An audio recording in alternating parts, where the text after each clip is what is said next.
तो खबर दिन भर की शुरुआत इस वक्त की बड़ी खबर से। काले धन पर आज बड़ा खुलासा हुआ है। सुप्रीम कोर्ट में सरकार ने काले धन पर हलफनामा दायर किया है और आपको ये बता दें कि पीटीआई ने दावा किया कि सरकार के इस हलफनामे में तीन ऐसे लोगों के नाम हैं जिनके खाते स्विस बैंक में हैं।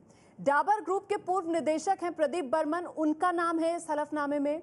राजकोट के बुलियन कारोबारी हैं पंकज लोढ़िया, उनका नाम है इस हलफनामे में। और तीसरा नाम जो सरकार की तरफ से इस हलफनामे में लिखा गया है और सुप्रीम कोर्ट में दाखिल किया गया है वो है गोवा की खनन कारोबारी राधा एस टिम्बलू का नाम।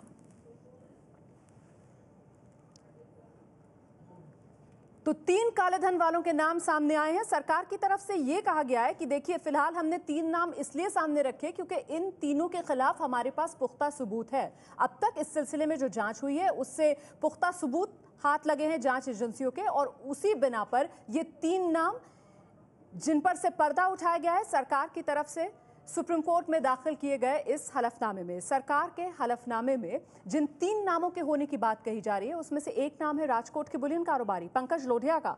हालांकि पंकज ये कह रहे हैं कि उनका तो कोई स्विस बैंक में अकाउंट ही नहीं है। I don't have any Swiss account, so I don't have the actually right now जब आप मुझे बोल रहे तब मुझे ये सब पता चल रहा है कि I don't have any Swiss account. Whatever the prosecution we will just reply. और हमारा ऐसा कुछ है नहीं, जो भी है हमने बुक्स में जो है वो सब दिखा दिया है और जो भी है हमने ऑलरेडी डिक्लेयर कर दिया।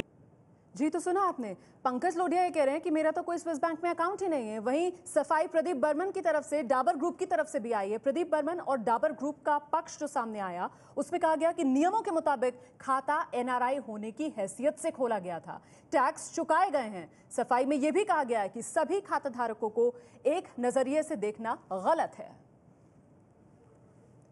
तो ये दुर्भाग्यपूर्ण है कि विदेश में खाता रखने वाले सभी लोगों को एक नजरिए से देखा जा रहा है। ये बात प्रदीप बर्मन की तरफ से कही गई है, पूर्व निदेशक डाबर इंडिया लिमिटेड के, जिनका नाम सरकार ने हलफनामे में लिखा है और ये हलफनामा सुप्रीम कोर्ट के सामने रखा गया है। प्रदीप बर्मन की तरफ से कहा गया है कि तमाम नियमों का पालन करते हुए एक एनआरआई होने के नाते उनका खाता खोला गया था। हालांकि जो दूसरी सफाई पंकज लोढ़िया की तरफ से आई है तो पंकज लोढ़िया ने तो इस बात को ही सिरे से खारिज कर दिया है कि उनका कोई खाता है भी विदेश बैंक में। और इस बीच आपको बता दें कौन है प्रदीप बर्मन, ये भी आप देख रहे हैं। डाबर इंडिया कंपनी के पूर्व निदेशक हैं प्रदीप बर्मन। प्रदीप बर्मन की उम्र 72 साल है। प्रदीप बर्मन ने दरअसल अमेरिका में इंजीनियरिंग की पढ़ाई की और इंजीनियरिंग की पढ़ाई अमेरिका से मुकम्मल करने के बाद डाबर ग्रुप से जुड़े थे प्रदीप बर्मन। दरअसल 1967 में एक मैनेजमेंट ट्रेनी के तौर पर डाबर में करियर शुरू किया था प्रदीप बर्मन ने। तो अब प्रदीप बर्मन की तरफ से डाबर ग्रुप से की तरफ से सफाई दी जा रही है कि एनआरआई होने के नाते ये खाता खुलवाया गया था और तमाम नियम कायदों का पालन करते हुए उन्होंने ये खाता खुलवाया। फिलहाल सीधे रुख करेंगे, मेरे साथ मेरे सहयोगी राजन सिंह फोन लाइन पर मौजूद है। राजन, क्या इस मामले में अब सुनवाई शुरू हुई कोर्ट में?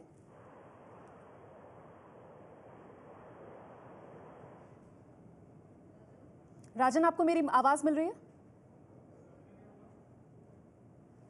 फिलहाल राजन से हमारा संपर्क नहीं हो पा रहा है। हम बात करने की उनसे कोशिश करेंगे, लेकिन जो जानकारी मिल रही है पीटीआई के मुताबिक ये हलफनामा जो सरकार ने दाखिल किया है और 3 नाम सामने आए हैं इस हलफनामे में। हम उन नामों के बारे में आपको लगातार बता रहे हैं। एक प्रदीप बर्मन का नाम है जो निदेशक है, पूर्व निदेशक डाबर ग्रुप के। एक पंकज चमनलाल लोधिया का नाम है, दूसरा राधा एस टिम्बलू का नाम है। और ये जो 2 लोग हैं इनकी तरफ से सफाई इस पूरे मामले में आई है, अपना पक्ष इन्होंने रखा है। प्रदीप बर्मन जिनकी तरफ से कहा गया कि तमाम नियम कायदों का पालन करते हुए उन्होंने विदेशी बैंक में खाता खुलवाया था। वहीं दूसरी तरफ से पंकज चमनलाल लोधिया जो मीडिया के जब सामने आए तो उनकी तरफ से कहा गया कि मेरा तो कोई खाता ही नहीं है विदेशी बैंक में।